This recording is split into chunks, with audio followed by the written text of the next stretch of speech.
I'm Stephen Lacey, the managing editor of Green Tech Media here at the Grid Edge World Forum in San Jose, California. And I'm joined now by Adam Stotz, who's the Chief Technology Officer of Trove. Hey Adam, how are you? Good, thanks Stephen. So let's talk about predictive analytics for the utility space. Sure.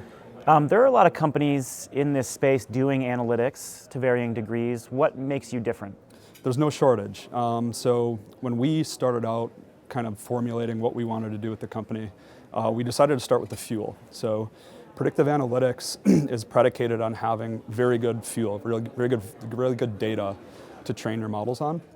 So we spent a lot of time, energy, money, about 2 years, cherry picking different portions of data from different large aggregators of data that's out in industry. And we put together a really rich multi-source data set of demographics, financials, physical premise data, psychographics. And then we run some routines on top of that data to make it a little more analytics ready.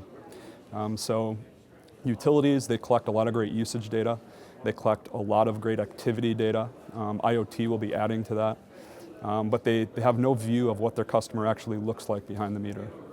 So this data set really complements that, and we found very unique ways of integrating that additional data into different models and analytics that we deliver to the utility. So this is all well and good, but software sales, analytics sales in the utility space are so difficult. And everyone in this space really struggles with these long sales cycles. How is that impacting the way that you deal with utilities, and how are you getting above those slow sales cycles? Is that a problem for you? Sure. So we recognized that early on, and there's a couple things that we've done. So we assembled a strategic advisory panel, and then we raised some strategic funding to help us navigate the utility space. But we recognized that still wasn't enough. So we actually, about half our business comes from outside the utility space now. And that helps keep the business alive, keep the business running, help us grow.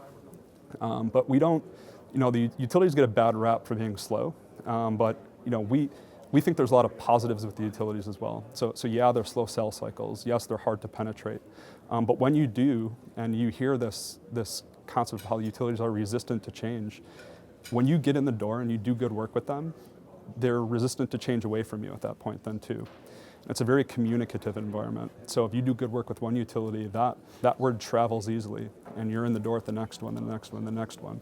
So we see utilities as a very important part of our business, but we always recognize that, as a startup, we need to grow fast. When we're talking to utilities and we come to them, we say we're a data science company, we do predictive analytics. Sometimes that cues a thought that this predictive analytics is just a crystal ball that can predict anything. And they start getting really interested in that. And they're like, oh, well, can you guys do this or that or that? And those are all great ideas, but they're not imperatives for the utility. So that ends up with pilots that never go anywhere, even if they have really great results. So we focus on imperatives that utilities are focused on today or in the next 6 to 12 months. So in some respect, you're saying that it's not necessarily that they're resistant to change, that they haven't quite figured out the business case yet? I think that's part of it. I think that as they start looking into new revenue streams, microtransactive grid, they're going to need higher resolution views into customer behavior to really be effective in that changing business model environment.